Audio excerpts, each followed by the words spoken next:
Hola, hola, hola, hola, bienvenidos a un nuevo encuentro de Raíces de Sefarad. Como cada jueves nos encontramos en vivo, casi siempre en vivo, para un nuevo encuentro con temática sefaradí y cada día ha mejorado. Realmente tenemos otro lujo hoy, como cada jueves, otro lujo de aquellos, un buenísimo invitado tenemos para hoy. Pero antes que nada, saluda a Lili.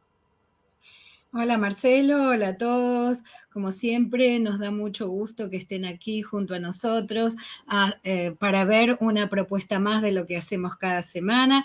Hoy sí estamos en vivo, claro que sí. Nuestro invitado que está en España, bueno, tiene un horario un poco tardío, pero siempre les agradecemos mucho a los invitados que están en Europa que se queden desvelados para participar en vivo en el programa.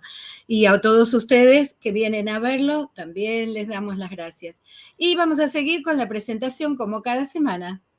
Me parece muy bien, estoy revisando porque me informa aquí StreamYard que hay un problema en la transmisión de Facebook. Pero bueno, supongamos que ya la va a solucionar. Veo que en YouTube está saliendo bien. Así que, bueno, vamos entonces con lo que tenemos para esta semana. Ahí estamos. Bueno, como siempre, primero agradecer, ¿no?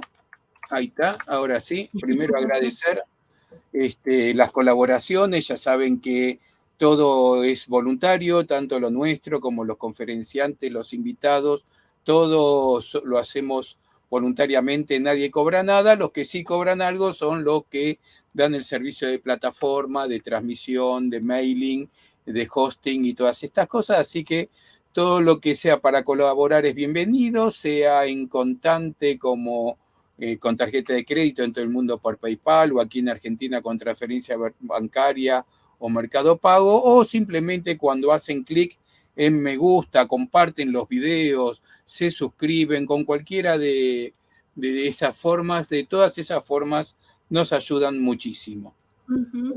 Y vamos entonces sí a lo de esta semana. Bueno, nuestra actividad de los domingos, Encontros del JAD, una actividad que es en ladino, en judeo español. Esta semana vamos a tener Amigos del Moabet, en vivo, claro que sí, como siempre, con Rachel Amado Bornik como anfitriona, como balabaya por parte de Ladino Comunidad, y sus invitados serán Aaron Shapiro, Eti Ojalvo, Ítalo Felizardo y Enrique Levy. Ellos nos van a hablar en judeo español sobre Amigos del Moabet, de la conversación. La siguiente actividad se las cuento yo, porque no es nuestra, no es de Sefarad, del Centro Cultural Sefarad, sino que es una actividad de la organización Amigos por Israel, donde Liliana va a dar una conferencia virtual en vivo de los sefaradíes y el tango. Esto será el miércoles 16 de agosto. Y para acceder tienen la dirección por ahí de amigosporisrael.com.ar, y si tienen alguna duda también en nuestro portal de sefarad.com también está anunciado con las instrucciones para el acceso. Eso lo hacen por Zoom. Esto es el miércoles 16 a la misma hora que lo hacemos nosotros, a las 7 de la tarde. Y para el jueves que viene, para el jueves que viene, una también súper interesante conferencia de la escribana Esther Mostovich de Kuckerman, Esther, de la Biblia a Santa Esther entre los criptojudíos. Así que vamos a conocer un poco más de esta heroína judía Esther y cómo se convirtió también en una santa entre los criptojudíos. bueno, y ahora sí vamos a lo que tenemos para hoy. Mientras tanto, les digo que se solucionó el problema de Facebook.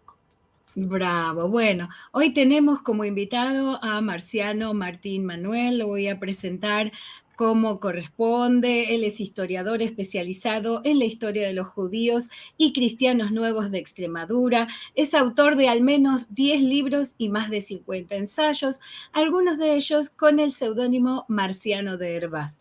Colabora con las revistas Sefarad, Clarín y Nueva Literatura. En sus textos no establece fronteras entre la narrativa, la historia y el ensayo. Es autor de los volúmenes Historia de los judíos de Plasencia y su tierra, Judíos y cristianos nuevos en la historia de Trujillo, Abraham Zacuto, astrólogo de Don Juan de Zúñiga, es tercer premio de investigación y divulgación histórica Pedro de Trejo, la invención de la tradición judía de Hervás, la capa de Elías, bueno, no voy a nombrar todos, el año pasado presentamos con él su libro, El Libro Verde, y hoy estamos presentando un nuevo libro, Los judíos de Plasencia y de Béjar y la casa de los Zúñiga. Y le damos la bienvenida a nuestro invitado de hoy, Marciano, ¿cómo estás? Estupendamente, buenos días, buenas tardes y buenas noches, lo que proceda. Ah, por supuesto, aquí Bravo. anocheciendo, allá están de medianoche en la Claro. península, y en Estados Unidos estarán cerca de almorzar o por ahí deben. Bueno, ¿Mm? Así que, Marciano, siempre es un placer verte, encontrarte, trae los recuerdos de nuestro paso por Hervás y por esa zona y que esperamos repetir pronto. Pero claro. hoy nos vas a hablar más que de Hervás, de Plasencia, más bien. De Plasencia y de Béjar, que son dos grandes comunidades donde realmente se va a desarrollar el origen del judaísmo en lo que conocemos como la diócesis de Plasencia. Estamos en el ámbito de lo que sería Extremadura, la frontera de Extremadura con Salamanca, un núcleo importante judío y sobre todo también de criptojudíos, de cristianos nuevos y de conversos, que realmente tuvo una importancia vital, como lo vamos a ver esta noche. Muy bien, entonces aquí tienes tu presentación, que yo la estuve hojeando, está súper interesante, y bueno, te escuchamos con atención. Perfecto, pues muy bien, buenas noches. También agradeceros esta invitación para poder presentar en exclusiva mi último trabajo. ¿Por qué lo llamo Los judíos de Plasencia y de Béjar? En un principio eran dos libros. Por un lado era el libro de los judíos de Plasencia y por otro el de Béjar. Pero me di cuenta que estas monografías por sí mismos no funcionaban como tal porque era como si en un rompecabezas faltasen muchas piezas. Pero luego me di cuenta que fusionando las dos ciudades podíamos tener una narrativa, digamos, completa y cronológica que nos ayudaba para entender la historia de los orígenes del judaísmo en lo que es el norte de Extremadura hasta el edicto de expulsión en el año 1492. Si me pasan la siguiente diapositiva, gracias. Vemos aquí realmente, por entrar ya directamente en la historia, en qué lugar nos estamos moviendo. Tenemos un plano de lo que es de localización de Europa. Dentro de Europa tenemos España con el remarque de lo que es lo que llamamos hoy la Comunidad Autónoma de Extremadura, que está lindando concretamente con Portugal, y dentro de la Comunidad Autónoma de Extremadura se va a crear la diócesis de Plasencia. Estamos en la transición de los siglos XII al XIII. Prácticamente se crea en torno a Plasencia, que es la primera comunidad judía que vamos a encontrar, 1186. Estamos lógicamente en la parte de la reconquista cristiana, se están formando, digamos, estas diócesis, y al tiempo que se crean las ciudades importantes como son Béjar, Plasencia, Trujillo y Medellín, va a haber siempre comunidades judías. Nos vamos a centrar en Plasencia y en Béjar, que es lo que vemos aquí. Pasamos la siguiente diapositiva. Estamos viendo realmente en el siglo XIII que las características fundamentales para aposentarse una comunidad judía en un territorio era, primero, era propiedad de la corona. Segundo, que había, como estamos viendo aquí, las murallas tanto de Béjar como la de Plasencia, y que hubiera fueros, que va a regular la vida entre judíos, cristianos y musulmanes. Son leyes muy tolerantes, donde van a permitir, ten en cuenta que estamos empezando un poco el origen de la historia, y como no conocemos los conflictos todavía que va a haber entre las tres religiones, pues lógicamente hay mucha tolerancia, pero siempre en todo esto quien va a predominar es la cultura cristiana. De estas cuatro comunidades que hemos visto antes, Plasencia, Trujillo, Béjar y Medellín, siempre vamos a ver que Plasencia es el motor de arrastre. Es decir, se funda la ciudad en el 1186 y al año siguiente ya había una comunidad judía que está pagando los impuestos fiscales al obispo, en este caso de Ávila, porque todavía no se había, digamos, creado lo que era, fundado lo que era la diócesis de Plasencia. Pero ya vemos en este desglose del capital que lógicamente siempre Plasencia va incluso a cuadruplicar lo que son las poblaciones, porque va a ser el eje en torno al cual se va a dinamizar la cultura judía. Pasamos a la siguiente diapositiva. Aquí tenemos un pequeño extracto de los restos materiales que han quedado como consecuencia de la pervivencia de las comunidades judías, y tenemos que sinagogas, cuando hablamos de estos datos que estoy expresando, son realmente aquellas sinagogas que sabemos que hay documentos que, digamos, va a certificar la presencia de este patrimonio. En Plasencia y en Trujillo hubo 2 sinagogas. En Béjar una, Jaraíz de la Vera también, en Cabezuela del Valle y en Hervás, aunque no lo tenemos puesto. Y aquí vemos donde pone Sinagoga de Alcántara, que es una inscripción de una lápida conmemorativa del siglo XIV que pertenecía a la sinagoga. Vamos a ver una serie de patrimonios judíos que no sabemos cómo incomprensiblemente o por arte de Birli que han desaparecido, como es el caso de esta lápida que desaparece cuando se construye el pantano de la presa de Alcántara. Estamos hablando que es una pieza que no es una piececita de nada, no es una tableta de chocolate, sino que se necesita prácticamente incluso, digamos, como una pequeña grúa para poderla transportar. Ha desaparecido. Pero que no obstante tenemos el elemento importante. Y luego en Trujillo, cuando se crea la segunda sinagoga, afortunadamente se conserva la lápida, la inscripción de entrada. Esta es la puerta del Señor, los justos entrarán por ello, que he puesto una traducción debajo que está sacada de la inscripción de la sinagoga de Salamanca, que actualmente es la Facultad de Matemáticas. Pasamos a la siguiente diapositiva. También en cuanto a los cementerios, Trujillo, de nuevo, es la comunidad que va a tener más restos epigráficos. Vemos donde pone aquí Plasencia, con estas lápidas antropomórficas que están, digamos, excavadas en tierra, y en Trujillo hay 3 lápidas, donde tenemos la de Rabí, Selomó y Fatar, que es otra lápida que en el año 1970 desaparece del mapa, la vendieron a una persona, bueno, creo que era un judío, que se apellidaba Ben Atar, y dijo, bueno, como intuyo que podía ser de mi familia, pues la escribió. También tenemos otra, la lápida de doña Orisetti, y esta de Trujillo que pone Rabí y Gisán Ben Abí, se descubrió hace poco, estaba boca abajo, por lo tanto la inscripción no se veía, había un arroyuelo y servía un poco para, digamos, delimitar lo que era para salvar el vado del arroyo. Cuando la descubrieron se dieron cuenta que era una lápida hebrea. Luego en Alcuéscar, una población de aquí de la provincia de Cáceres, hay este capitel hebreo que está dentro de una iglesia y que afortunadamente pasa muy desapercibido de la gente porque no sabe que ahí pone, creo que pone Semá Israel. Esto lo describió José Luis Lacabe.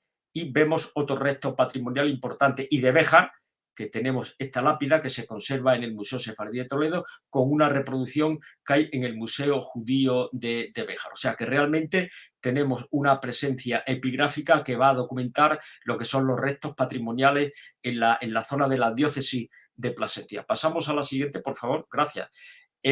También he descubierto el único baño ritual documentado. Vemos aquí concretamente en la franja de aquí arriba el documento que certifica que había un mikvé justamente en el interior de este edificio, que es donde estaba la sinagoga. En estas 2 fotos vemos en la parte de abajo la entrada de donde estaba el edificio. En el interior había un patio que es donde está el pozo, donde había el aljibe, y al lado lo que he puesto, el baño ritual de Besalú, porque es el más conocido, para que cuando, digamos, doy conferencias aquí en Extremadura, como mucha gente no sabe lo que es un baño ritual, pues que se hagan una idea cómo era o cómo pudo ser.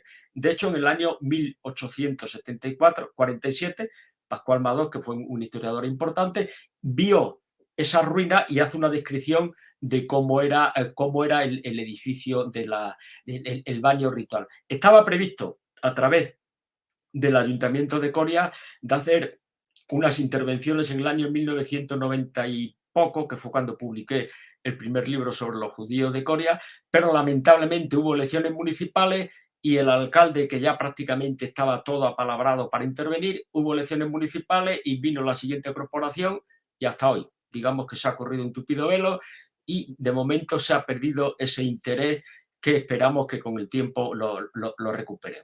Pasamos con la siguiente diapositiva y vemos dentro ya de lo que es la vida de la comunidad judía, había un movimiento religioso dentro de la comunidad judía, lo he encontrado en Béjar y en Trujillo, que era el pietismo, es decir, hubo un judío muy famoso, que es Rabí Agin Ibn Musa, que en el año 1456 escribió en Béjar Escudo y Lanza, que es esta reproducción de este documento que vemos aquí, donde estamos viendo que realmente había una riqueza intelectual muy importante en Béjar.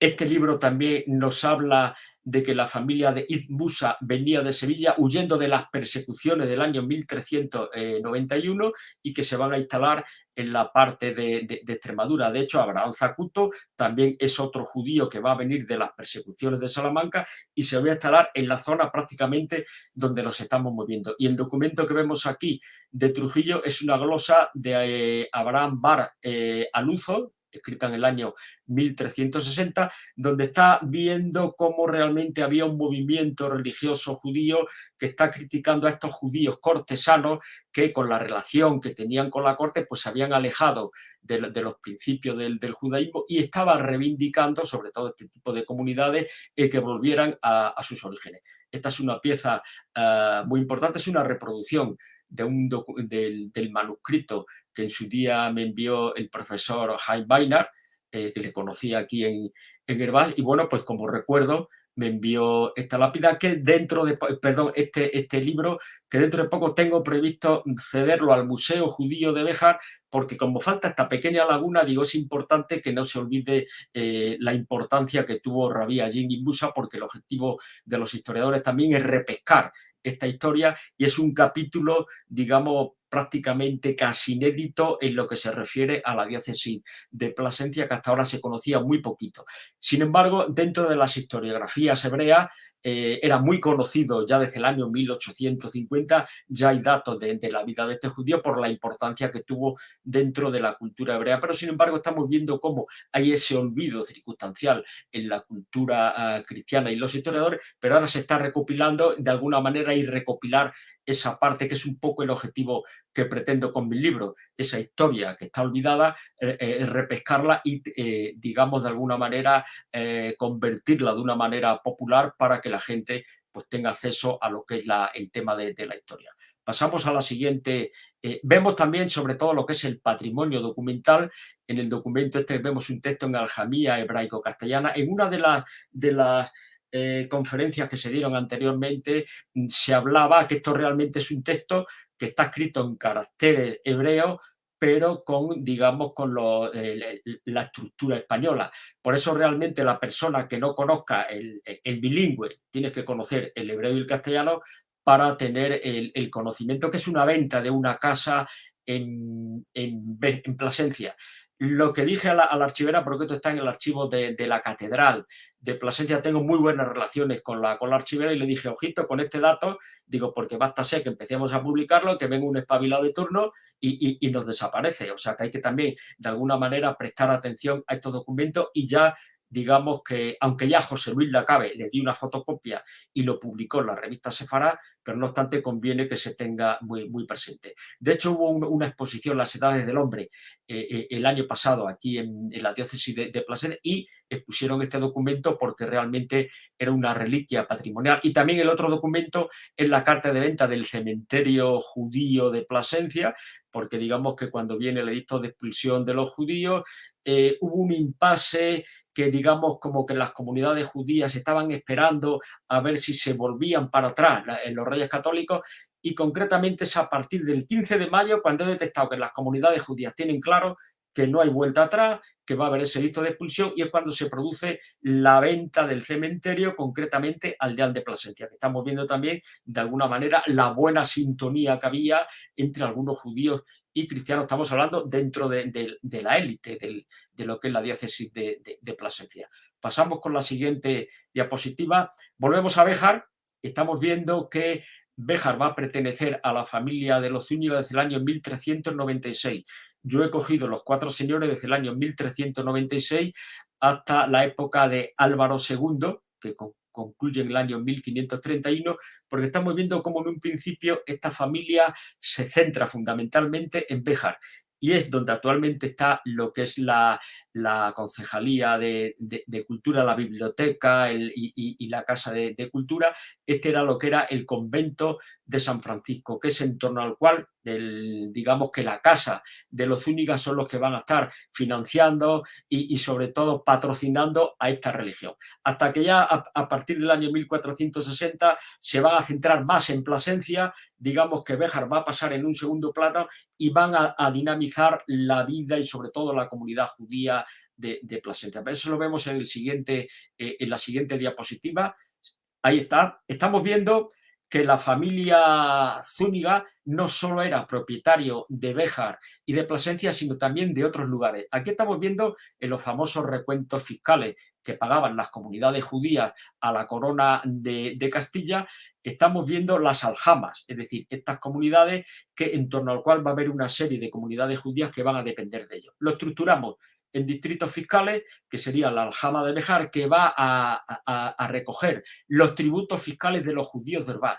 Luego tenemos Plasencia, que también recogía los tributos fiscales de Aldanueva del Camino y de Galisteo. Tenemos Burguillo del Cerro, que esto está en la provincia de Badajoz, Jaraíz de la Vera, Cabezuela del Valle, Grañón y Bañares. Tenían más comunidades. Tenemos, lógicamente, los impuestos fiscales. Ojo, porque siempre los historiadores, digamos que tienden a asociar el volumen demográfico con estas cifras. No, a lo largo del libro demuestro que no es así. Por ejemplo, aunque aquí no aparece Trujillo, Trujillo es la comunidad judía que más dinero pagaba, pero sin embargo tenía aproximadamente unas 60 familias. ¿Por qué?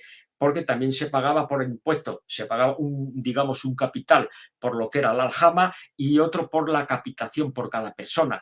Y como la familia Cohen era una familia adinerada, pues pagaba muchísimo dinero. Y eso es lo que hace de alguna manera que la gente malinterprete estos censos. Pero después de examinar minuciosamente esta documentación, llego a la siguiente conclusión. Había sinagogas en Plasencia, Béjar, Burguillo, Cabezuela, Grañón, Jaraíz y Hervás. Es decir, en todos estos lugares donde eran aljamas tenían sinagoga y también, que es un poco que me ha sorprendido mucho, también tenían cementerios, porque estamos hablando de un lugar como Bañares y como Grañón que realmente están pagando poco dinero y sin embargo había cementerios. O sea, esto lo he encontrado prácticamente hace poco y de alguna manera es una nueva, digamos, punto de vista diferente que estoy exponiendo para exponer unas nuevas tesis para revisarlo y que en el futuro los historiadores cuando trabajen con estos censos fiscales, que es como la pescadilla que se muerde la cola. Vamos a estar todo el día durante siglos hablando de ello y hasta que no aparezcan muchos más documentos no vamos a poder interpretar definitivamente como sector, pero que nos sirve muy bien pues para tener en cuenta lo que es un poco los impuestos fiscales de las comunidades judías. Tenemos aquí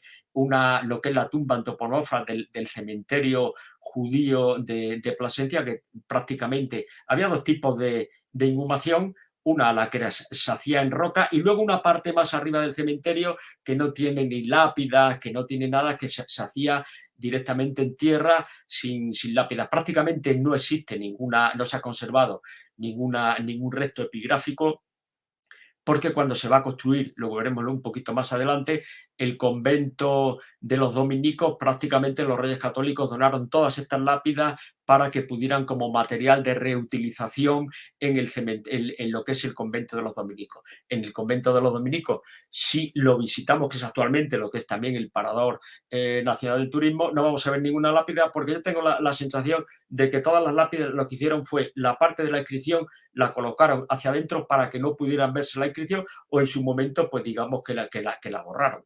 Es un poco por eso me sorprende que una comunidad judía tan importante como la de Plasencia es que no hay ni rastro de ninguna lápida epigráfica. Bueno, continuamos con el siguiente epígrafe. Como Plasencia, lógicamente, era la comunidad judía más importante de la comunidad, de la diócesis de Plasencia, en el año 1412, que es cuando se crea el primer apartamento judío, se va a crear, lógicamente, en lo que es la primera judería. Toda esta fotografía que estamos viendo aquí corresponde a donde estaba la primera sinagoga, donde estaba también la casa de Rabí Samuel. Luego ya veremos que se va a expropiar para construir todo este edificio que vamos a ver aquí, pero ya tenemos datos que está José Castaño, que tenía una casa con un subterráneo, un establo y un corral. También tenemos la familia Daza, la familia Aranón, Abensur, Pardo, Platero, es decir, que estamos viendo que había una cierta riqueza dentro de lo que es la ciudad de Plasencia. Sin embargo, en Béjar, que era una comunidad, todavía no es tan importante como la de Plasencia, no he encontrado ningún rastro de que hubiera un apartamento judío como si en Plasencia. El que no haya encontrado nada no significa que no se hiciera. Ojo, como estamos en unos procesos de investigación, eso no significa que un día suene la flauta y aparezca un documento que nos cambie todo, pero que en un principio el eje de la historia de la comunidad judía en la diócesis de Plasencia todavía es Plasencia la que está de alguna manera incentivando lo que es la historia. Pasamos al siguiente documento. Estamos viendo que cuando este apartamento judío se crea del año 1412 hasta el año 1420, se rompe ya este apartamento e inmediatamente la comunidad judía va a abandonar el gueto, que está justamente donde vemos aquí esta foto que pone Rúa Zapatería, pues en la entrada estaría lo que era el antiguo apartamento, es decir, que está justamente al lado. Estamos viendo barrios convivenciales mixtos donde conviven judíos y cristianos. También tenemos aquí la calle de Santa Isabel, que esta calle es paralela a la Rúa Zapatería, o sea que estamos viendo cómo hay dos calles que ya incluso antes de que se crease el gueto judío ya vivían también algunos judíos, es decir, que había una cierta promiscuidad entre tal, es decir, que el barrio judío como tal había perdido su identidad física, seguía estando ahí lo que es la sinagoga, que es el comportamiento general durante toda la historia medieval, pero que va a haber luego ciertos movimientos a lo largo de la historia. Vemos el siguiente documento. Aquí tenemos este plano. Como hay tanta documentación en lo que es la Catedral de Plasencia, pues tenemos la Rúa Zapatería, la calle Don Barco, que es la que se llama ahora la calle Santa Isabel, y los lugares que están marcados en naranja son casas que pertenecían a la iglesia Catedral de Plasencia y que las alquilaban todos los años al mejor postor. Y donde está la estrellita de David significa que están alquiladas por judíos. Estamos viendo realmente los mejores clientes que va a tener la iglesia van a ser los judíos. De hecho, cuando se va a crear el segundo apartamento, van a ver que algunas de estas casas no van a encontrar inquilinos con las mismas condiciones económicas que cuando vivieran los judíos. Pero estamos viendo, lógicamente, un barrio cristiano donde está ocupado también fundamentalmente por lo que son judíos. Con estas lápidas que vemos aquí a mano derecha, que es uno de los aciertos que ha tenido el Ayuntamiento de Plasencia, que en función de mi trabajo lo que ha hecho es poner justamente la lápida delante de la casa que perteneció al clero, y en este caso pues ha puesto los nombres de los inquilinos. Por ejemplo, vemos en esta primera lápida que pone Abdalá Bejarano, pues, un musulmán, porque a veces también están viviendo tanto judíos como cristianos como musulmanes, pero en esta calle específica de la que he mencionado yo anteriormente únicamente son judíos y cristianos. Vemos el desglose, o sea que esto es muy importante porque sirve para que cuando venga una persona a Béjar siguiendo estos planos,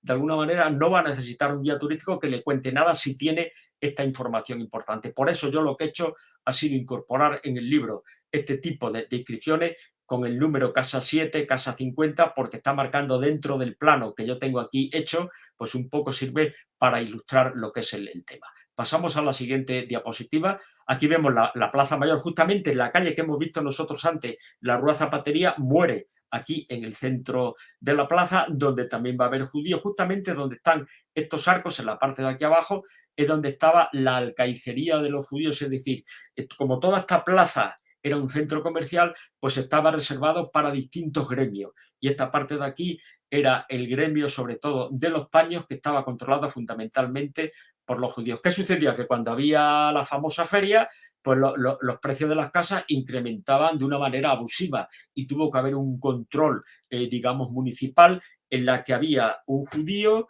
y un cristiano y otro representante del ayuntamiento para consensuar los precios de los alquileres. Vemos aquí en este plano de la Plaza Mayor otra vez las casas que pertenecían a la iglesia y algunas que están, digamos, alquiladas tanto por judíos como por musulmanes. Vemos también algunos nombres que hay aquí, Judé Cacés, que es otro de los apellidos judíos importantes de la provincia de, sobre todo, de Béjar. Pasamos al siguiente plano. Vemos en este documento, en esta fotografía que estamos viendo aquí, esta es la parte donde estaba la judería primitiva y la sinagoga primitiva.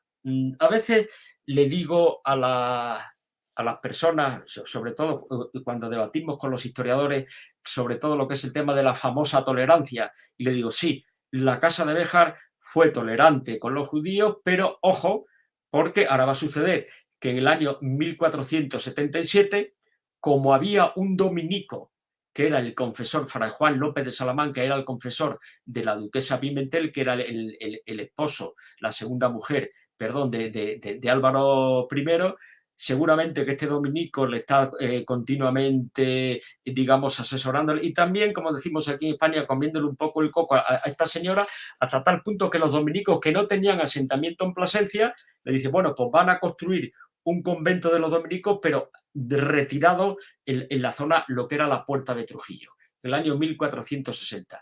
Y 17 años después, el Fray Juan López de Salamanca consigue que, aunque ya tenían un monasterio, dice, vamos a hacer uno más grande. Y en lugar de ampliar el monasterio que ya tenían, dice, no, lo que vamos a hacer es confiscar la casa, la sinagoga a los judíos, con el barrio judío, porque como los duques vivían al lado, de esa manera estamos cerca. Digo esto porque digamos que había judíos importantes dentro de la casa de los Zúñiga y yo siempre me pregunto, digo, ¿cómo recibiría la comunidad judía? Le sentaría fatal el mero hecho de que estamos hablando de una supuesta tolerancia y de repente dice, no, vamos a retirar de esta parte de aquí a los judíos para colocar a los dominicos. Ojo, que esto de alguna manera fue como, no lo podía llamar como un golpe de Estado, porque los dominicos no tenían ninguna tradición religiosa en la población, había otras órdenes religiosas desde el siglo XIII muy importantes y de repente va a venir una religión foránea y no solo se va a instalar en Plasencia, sino que va para el edificio más inmenso que está casi a la misma altura que la catedral. Eso es para que vean un poco el revulsivo social que marcó en la sociedad y que cuando estamos hablando de tolerancia, siempre, en este caso la familia Zúñiga, sabe muy bien que está con la cultura dominante cristiana y que si en algún momento, yo siempre digo que los Zúñigas lo que hicieron con las comunidades judías, utilizaron la política del acordeón. Es decir, de repente son amigos, se distiende el arco del acordeón y cuando es el caso de aquí, que por intereses políticos conviene desalojarlo de ahí, pues es cuando de alguna manera digamos que ese acordeón lo comprime y está siempre jugando en esa función, que es lo que hace que algunos historiadores digan, no, siempre hubo tolerancia, no, hubo tolerancia, pero también hubo intransigencia. Y estamos viendo realmente la familia Zúñiga y Pimentel, que es el escudo que está dentro de lo que es justamente lo que es el convento de los dominicos, que ahora ya tiene otra función diferente y linda, justo al lado con lo que es el Parador Nacional de Turismo. O sea que estamos viendo, y esta imagen que vemos aquí es un devoto porque ahora la comunidad dominica va a alimentar su leyenda, es decir, tiene que justificar por qué, digamos, se instala ahí. Y es muy sencillo, dice que don Juan de Zúñiga, que era el primogénito de Leonor Pimentel, cae enfermo de muerte, digamos, está desahuciado por los galenos, por los boticarios, y Fray Juan López de Salamanca le dice a Leonor Pimentel, usted lo que tiene que hacer es confiarse en las oraciones de Fray Vicente Ferrer, que ya había sido canonizado y tenía fama de resucitar niños muertos. Entonces, milagrosamente, recobra la vida.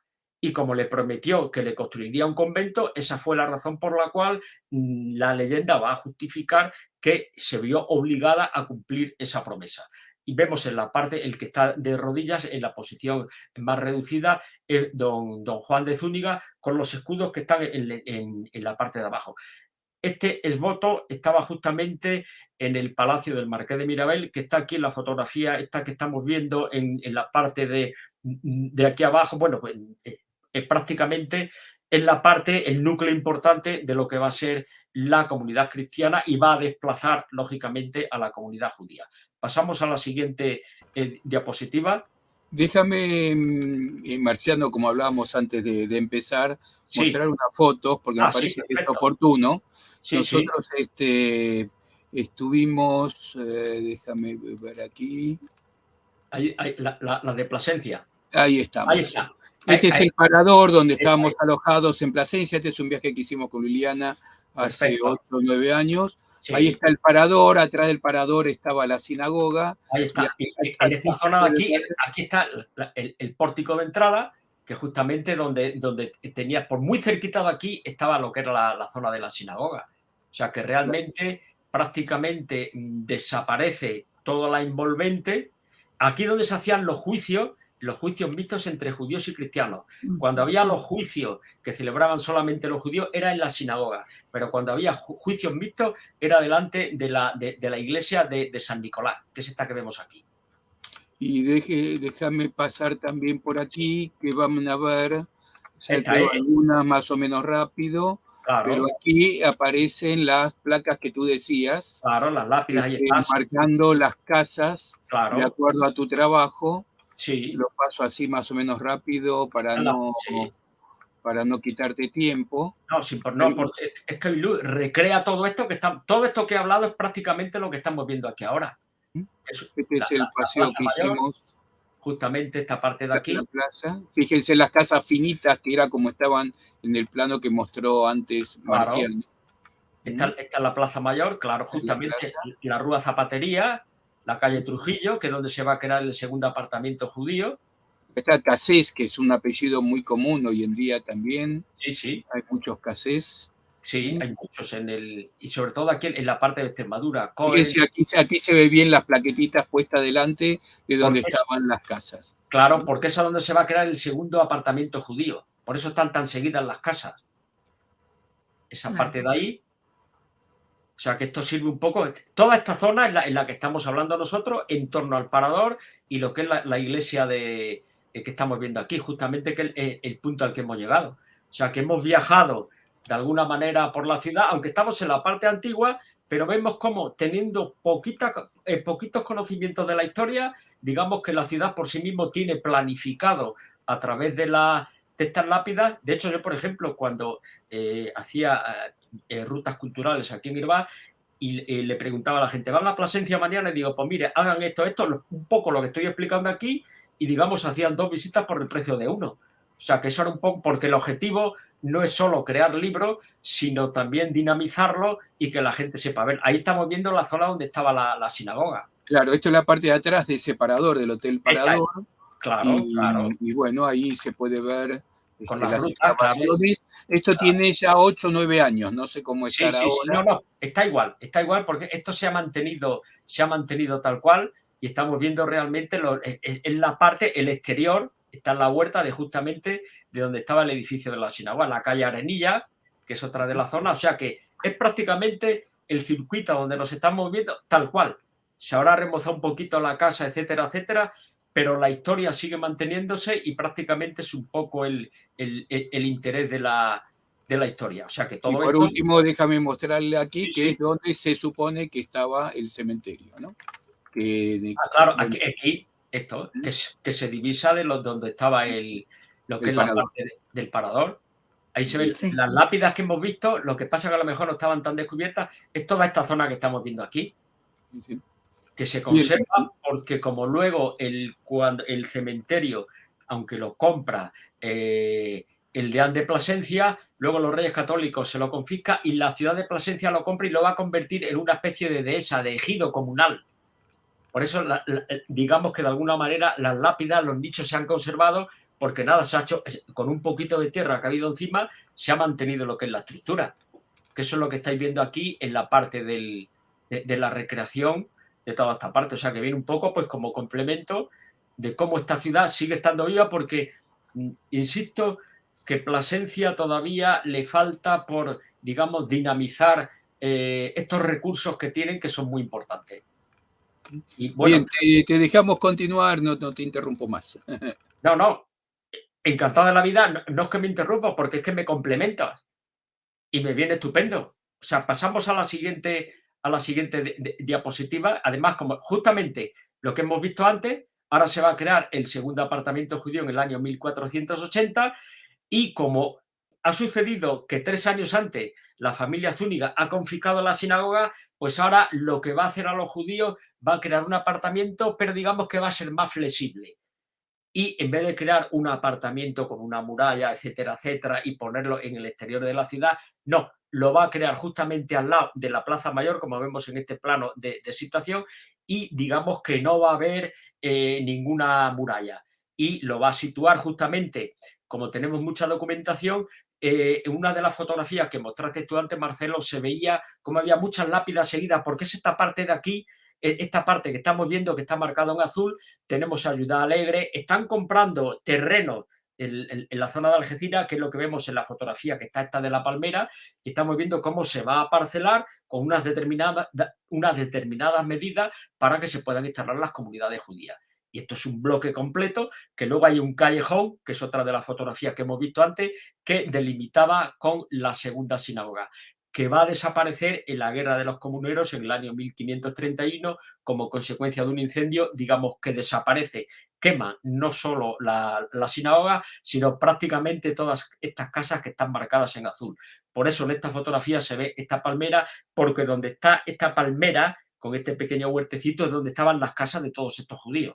Y como consecuencia de esta expulsión, pues lógicamente es cuando ha desaparecido pues prácticamente esto que estamos viendo aquí, ¿veis? Todas estas lápidas que están en el suelo pues corresponden a estas fotografías que hemos visto, y luego ya la familia Ansano va a construir este digamos edificio, que es como se conserva actualmente, pero que está construido sobre un material justamente que estamos viendo aquí. O sea que viene perfecto. Tenemos los nombres de la familia: Alegre, Lozano, Oropesa. Fijaos que hay muchos antropónimos españoles cristianos: Lozano, Oropesa, Alegre, Medellín, y están mezclados con los Cohen, Cáceres y Aruzo. Pasamos al siguiente. Aquí estamos viendo, lógicamente, la situación de donde estaba justamente la sinagoga, que es la zona que tenemos aquí dibujada, con la calle que se llama actualmente calle Vargas, pero esta era la calle Sinagoga, que justamente este edificio que está aquí abajo, el que está a mano izquierda de la fotografía, es donde estaba el bloque del edificio, la segunda sinagoga, pero de la que no queda prácticamente nada. Pasamos a la siguiente diapositiva. Aquí entramos en Béjar. El comportamiento en Béjar es igual que el que hemos visto en Plasencia. Había un barrio judío, la judería, y había otra segunda calle, que es donde estaba la calle Parrilla. Como no había realmente un apartamento judío, por lo menos no tenemos conocimiento, pues prácticamente los judíos van a salir de esa judería y van a vivir en la calle Mayor de Pardillas, que es esta foto que vemos aquí abajo, que es esta calle, la calle Mayor de Pardillas, es el equivalente a la Rúa Zapatería de Plasencia, es decir, el mismo comportamiento, y que termina justamente donde son las gradas de San Gil, que es esta parte que estamos viendo aquí, con la calle Parrilla y la calle Judería, que cuando viene el edicto de expulsión, la calle Judería se va a llamar Barrio Nuevo. O sea, que va a seguir conservando prácticamente lo que es la parte de la historia. O sea, que estamos viendo cómo primeramente nos hemos centrado en Plasencia, hemos visto que era la ciudad más importante dentro de lo que es la comunidad judía, pero que el comportamiento de los judíos bejaranos es prácticamente igual que el de la parte de Plasencia. Pasamos con la siguiente diapositiva. Las profesiones pues prácticamente van a ser las mismas en las dos comunidades judías. Tenemos médicos, sastres, orfebres. He destacado la profesión de trapero, que era muy importante en la época, porque luego cuando venga el edicto de expulsión de los judíos, los cristianos nuevos van a ser los traperos de la época medieval, pero digamos que lo denominaban con la categoría de lencero y mantelero. Concretamente, los cristianos nuevos de Herbaz trabajaban, se hacían llamar los lenceros, mientras que los cristianos nuevos de una población que se llama Cabezuela del Valle se llamaban manteleros. Prácticamente están trabajando lo mismo, pero el textil va a ser un motor fundamental dentro de las comunidades conversas. Estamos viendo ahí el tipo de profesiones.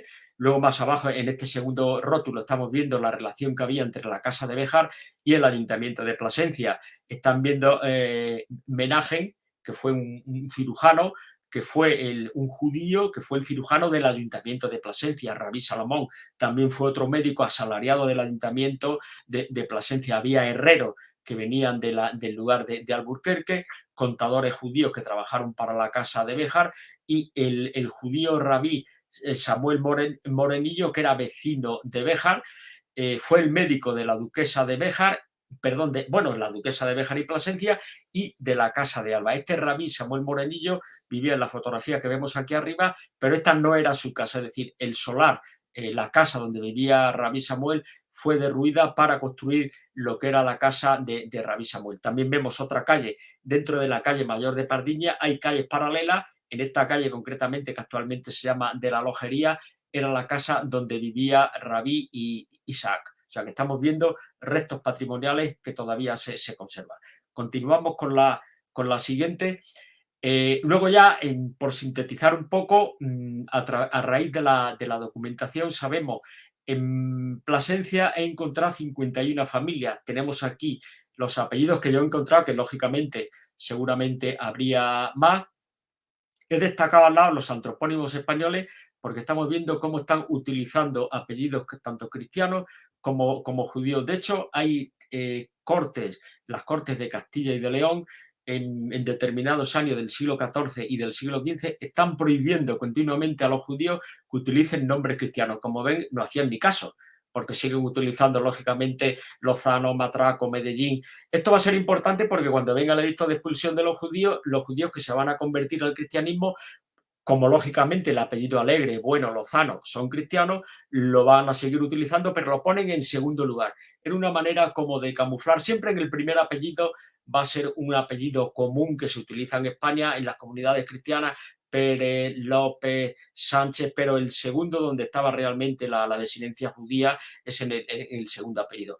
En Béjar he encontrado solamente 23 familias, pero no significa que lógicamente fuera más reducida, es que había menos documentación de archivo. En este sentido, Plasencia ha sido mucho más generosa. Por eso mi objetivo ha sido fundir Plasencia con Béjar, porque faltan lagunas que se complementan una ciudad con otra. Vemos lógicamente los apellidos que había en Béjar: Abenáhuar, Abenatar, Abenmusa, Abenberga, y muchos de estos en los antropónimos españoles que vemos hablar como Amigo, Blanquillo, Caro, Castro, que son también apellidos comunes dentro de las comunidades judías. Pasamos al siguiente. Aquí vemos, hay un elemento muy importante también en el libro, que es la familia Abravanel.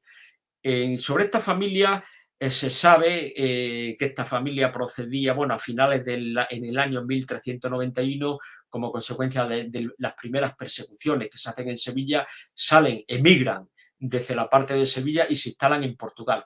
Luego, en torno al año 1484, la familia Abravanel se va a ver implicada en un golpe de Estado y, lógicamente, como su vida corre peligro, emigran y se salen de Portugal y se van a instalar fundamentalmente al principio en Segura de León, que es una población que pertenece en Badajoz. Ahí va a escribir una de las cartas importantes, Isaac Abravanel, donde él dice que no tiene ninguna culpa, que ha sido un complot que lo han hecho, pero que lógicamente para salvar su vida ha emigrado.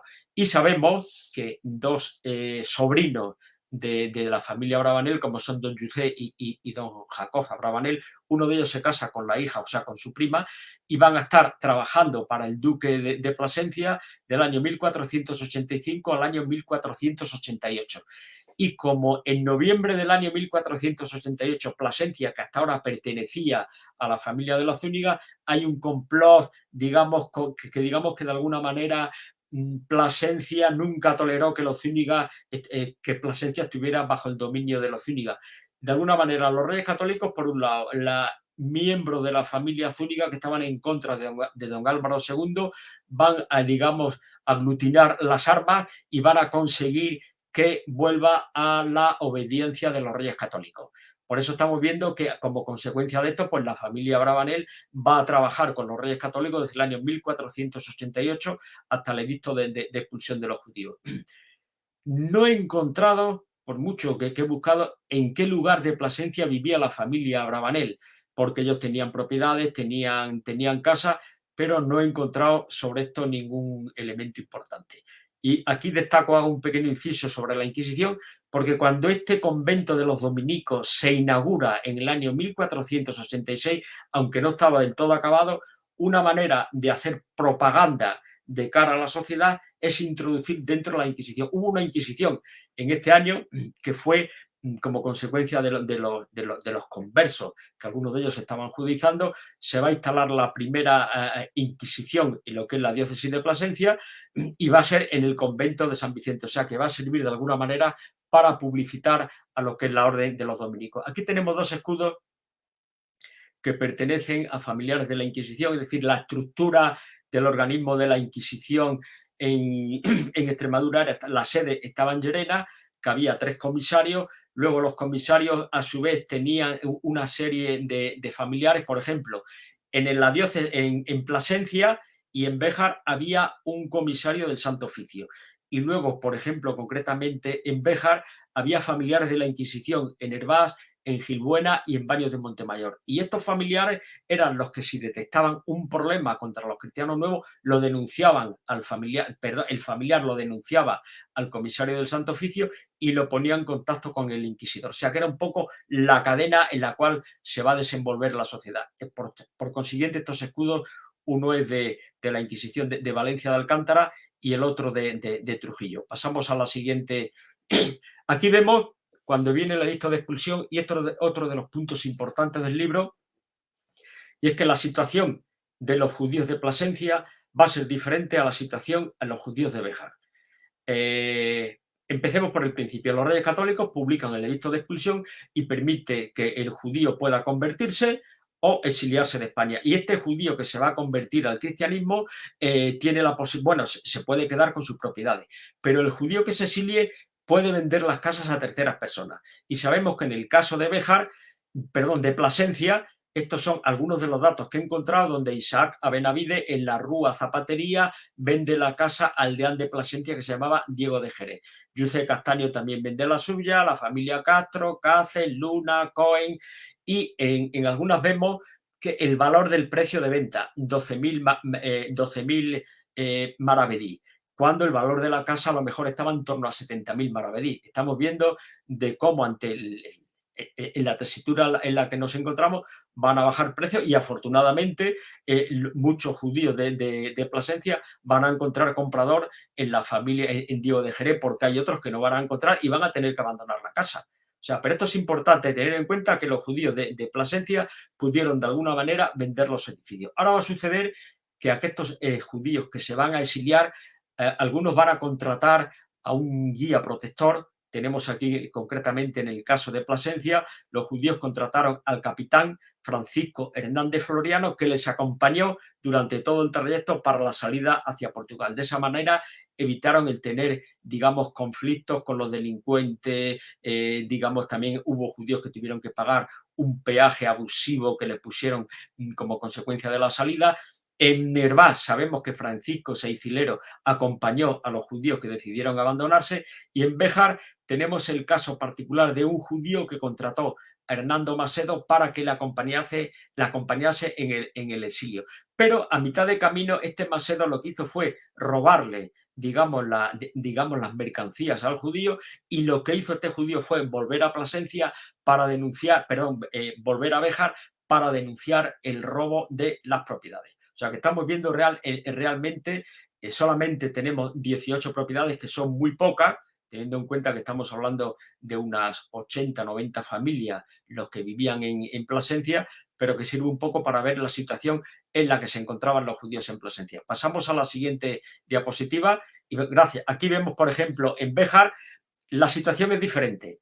El duque de Béjar dice, bien, muy bien, en los lugares de señorío, como es por ejemplo tanto de la Casa de Alba como la Casa de Béjar, la nobleza dice, ojo, los judíos que quieran exiliarse, que se exilien, pero no pueden vender la casa porque cuando vosotros vinisteis a estos lugares yo regalé el solar, por lo tanto vuestra casa me pertenece. Por consiguiente, los judíos que viven en los lugares de la Casa de Alba, como es por ejemplo Coria, Alba de Tormes, o en el caso de Béjar, no pueden vender sus propiedades. Y sabemos que el duque de Béjar lo que va a hacer es confiscar 40 casas a los judíos. O sea, sabemos que hubo 40 familias que se exiliaron y que no volvieron, porque luego los Reyes Católicos van a publicar la ley del retorno, donde permite que todos los judíos que vuelvan del exilio puedan recuperar sus casas y comprarlas por el precio de venta. En el caso de Béjar sabemos que realmente no hubo vuelta atrás. Y en Hervás solamente hemos encontrado 2 casas en la parte donde está la plazuela de Hernán Cortés, que es una de las zonas donde se encontraba la parte de la judería. Pasamos a la siguiente diapositiva. Aquí tengo puesto, es un extracto, una fotocopia de los documentos que he encontrado, porque se saben los nombres de las 40 casas. Este censo se hace en el año 1451 y es muy importante porque sabemos que el duque va a confiscar casa a un rabino que se llamaba Isaac, también va a confiscar la casa a Rabí Samuel Morenillo. Había un judío que tenía una casa que lo dedicaba al tinte, también la confiscaron. Tenemos el nombre de un judío que fue quemado por la Inquisición y hay una serie de conversos como es la familia Ardacho, Cáceres, Madrid, que de alguna manera van a tener una transición en lo que es la cultura hebrea. Estamos viendo, lógicamente, que la situación cambia mucho.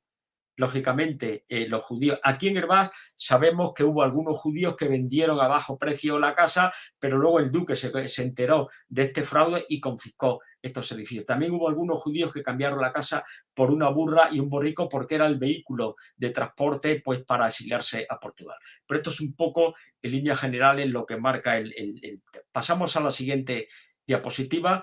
Y sabemos que cuando viene el edicto de expulsión, los Reyes Católicos confiscaron todas las sinagogas, excepto la de Béjar y la de Hervás, porque el duque de Béjar la reclamó como suya. Y eso ha dificultado su localización, porque la de Hervás concretamente no sabemos dónde se encontraba. La de Béjar la tenemos localizada, pero no en el sitio exacto. Sabemos, por ejemplo, que la sinagoga, la segunda sinagoga de Plasencia, se va a convertir en una iglesia. La de Trujillo va a ser el convento de las monjas dominicas, que es el dintel de cantería que vimos al principio de la exposición, donde ponía hasta en la puerta del Señor, los justos entrarán por ella. La sinagoga de Coria va a ser propiedad del Cabildo Catedralicio.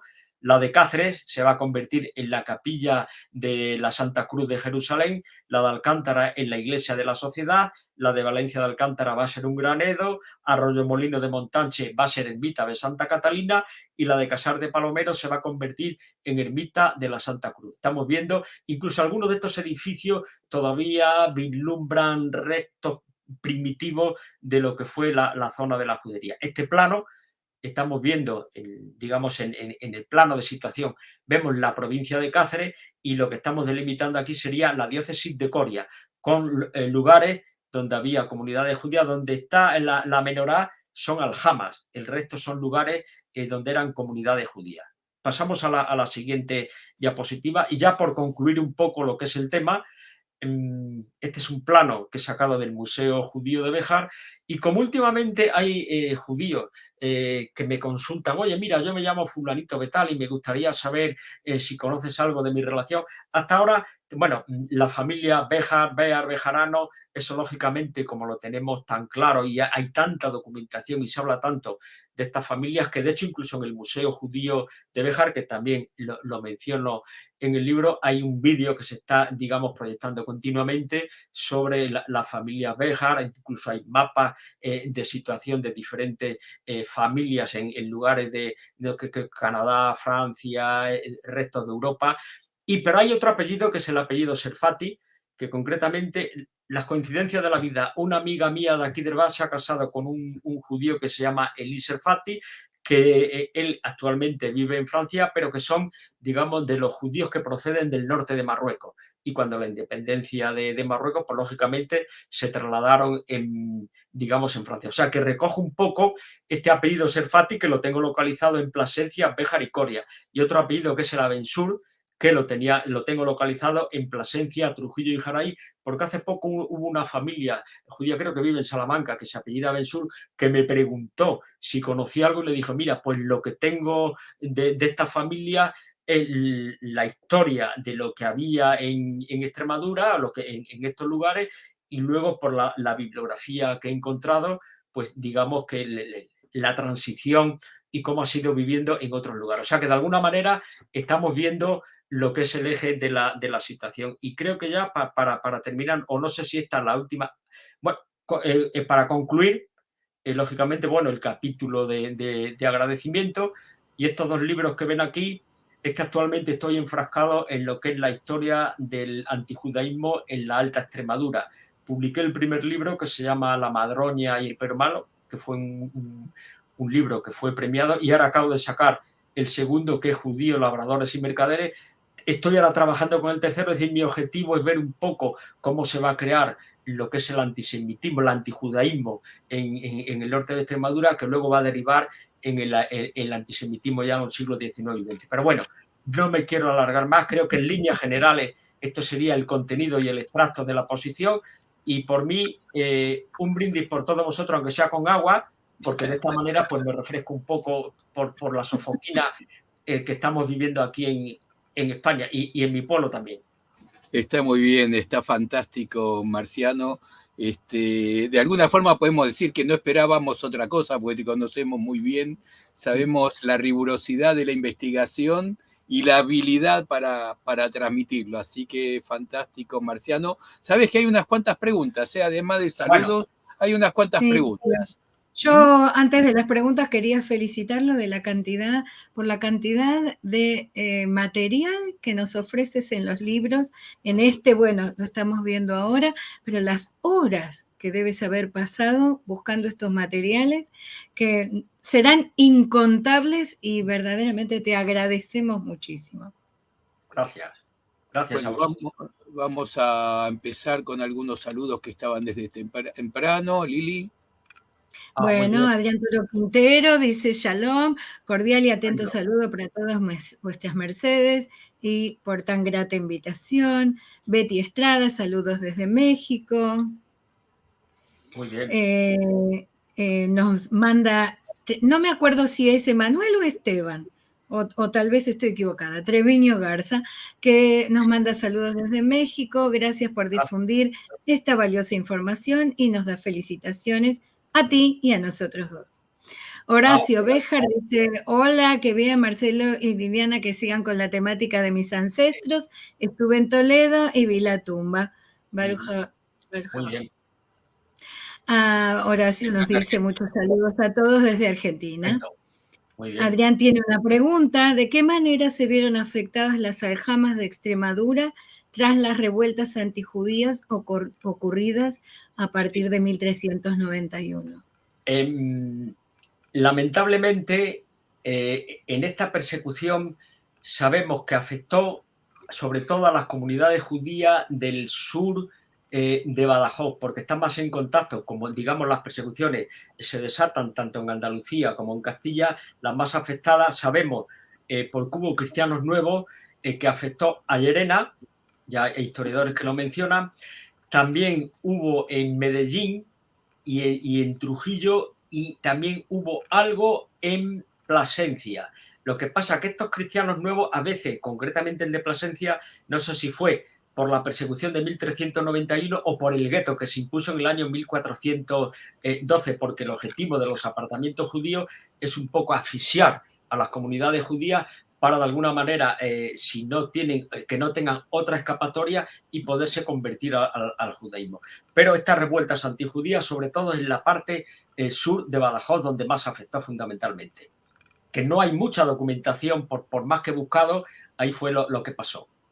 Y el conde de Béjar lo que va a hacer, bueno, fue el gran beneficiado, porque lo que sucedió fue que en el año 1391, cuando todavía la familia Zúñiga no era propietaria del señorío de Béjar, va a asimilar, que esto lo digo en el libro, lo que pasa es que son tantas cosas, que lo que va a ser, va a confiscar, o mejor dicho, el rey de turno va a confiscar la casa de los judíos que se van a destruir en Sevilla, y concretamente 2 sinagogas van a ser propiedad de la familia Zúñiga, el cementerio también de la familia Zúñiga, la carnicería, que es lo mismo que va a suceder luego en el año 1492.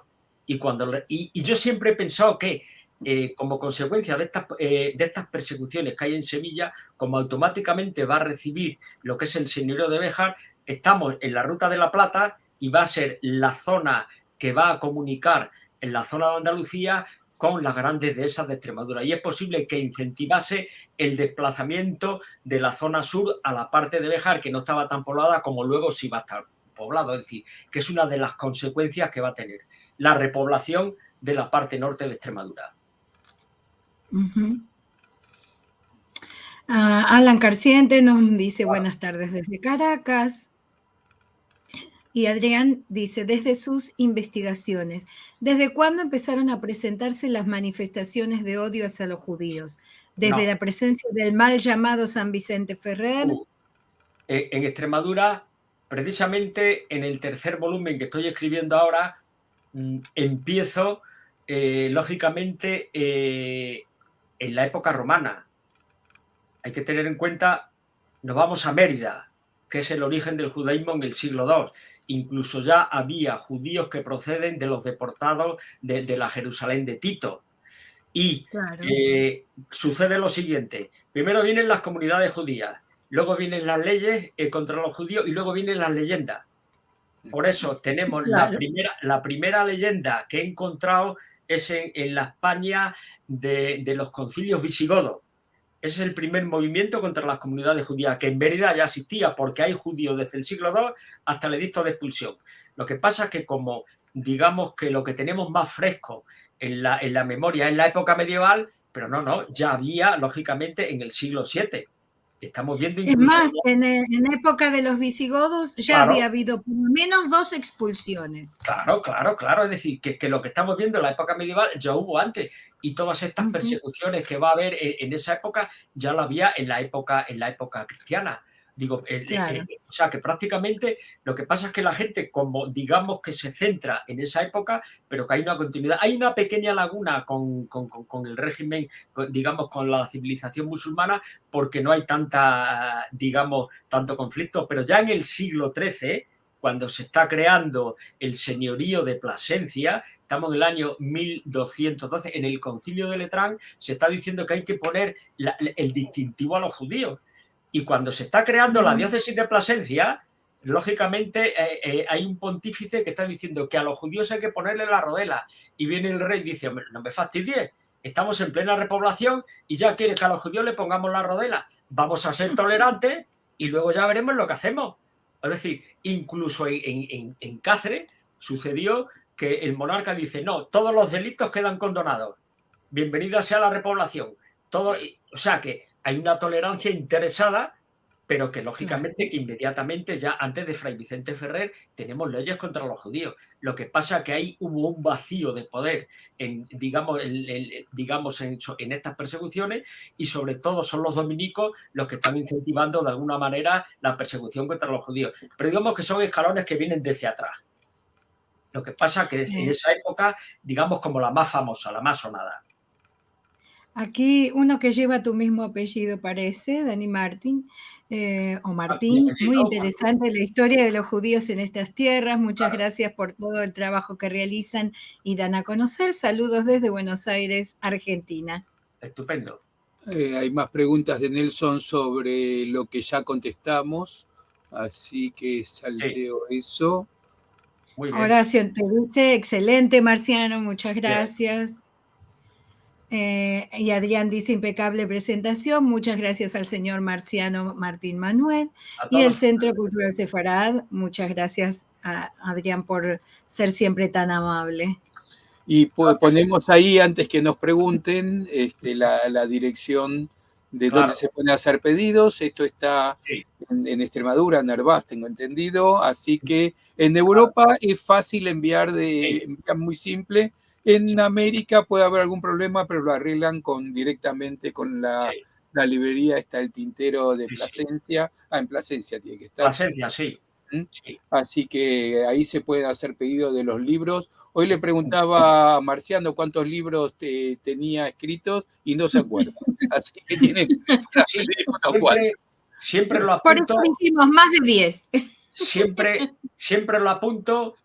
Pero digo, como no me lo preguntan nunca, pues se me olvida. Pero bueno, como viene la referencia en la bibliografía, no hay ningún problema. Bueno, como Claro. siempre, como dijimos cuando comenzamos con esto, Ujú. un lujo, sabíamos con qué jugadores jugábamos. Realmente, Marciano, es un placer, nos encanta y nos honra que tener clases, porque sí, más que conferencia es una clase esto que nos Una clase. diste, para descubrir lugares que nosotros afortunadamente recorrimos. No Béjar por Béjar pasamos por el costado, nunca entramos, pero Plasencia la conocimos Sí. muy bien, igual que Hervás. Ujú. Así que es uno de esos lugares que no solo se siente la presencia de los judíos, como pasa en muchos lugares, sino que también uno puede ver mucha de esa historia, porque como dicen los arqueólogos, lo que hicieron desde abajo de la tierra, levantaron la historia y la pusieron a la vista de todos los visitantes. Ujú. Quiero Marciano. agregar, Marcelo, que seguramente el libro de Marciano será súper interesante para todas aquellas personas que están buscando localizar su apellido en algún lugar Claro. de España, y que como él nombra tanta documentación, entonces se allana un poco el camino si alguno de los apellidos familiares o que han Claro. obtenido por árboles genealógicos coincide con alguno de estos, es un buen libro para consultar, para documentarse. Así que maravillosa la información, súper útil y bueno, como vemos, siguen llegando saludos, estamos en todas partes, y nuestro público es tan variado y les damos muchas gracias a Marciano, que está de madrugada ya a esta altura, a los que están en Europa también están de madrugada y les decimos muchas gracias, y los de América, bueno, les agradecemos por supuesto que vengan cada semana.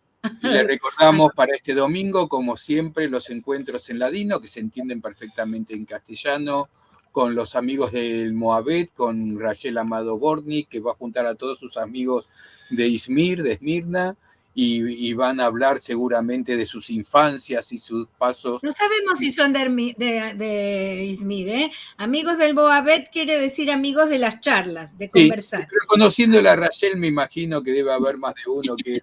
No sabemos, vamos a averiguar el domingo. Para el miércoles, ya no es una actividad nuestra, es una actividad de la gente de Amigos por Israel. Ahí pueden escuchar a Liliana hablando de los sefaradíes y el tango. ¿Vas a cantar algo? Vamos a ver. Algún tango ladino por ahí pone. Y el jueves que viene, doña Esther Mostovich de Cukiermas no va a hablar de Esther, de la Biblia. Me imagino que se refiere a la reina Esther, hasta la Santa Esther, que es heredada por los criptojudíos. Va a estar interesantísimo escuchar a la querida Esther Mostovich de Cukierman, que desde Montevideo, además con lo que sabe ella, también es profesora universitaria de Talmud y Derecho Internacional. Mirá si tenemos para escucharlo. Esto es el jueves que viene. Marciano, muchísimas gracias a todos los que estuvieron. Gracias, espero que hayan disfrutado como lo hemos disfrutado nosotros. Y bueno, nos encontraremos o el domingo, o el miércoles, o el jueves, y en cada momento en nuestro portal sefarad.com. Chao. Adiós.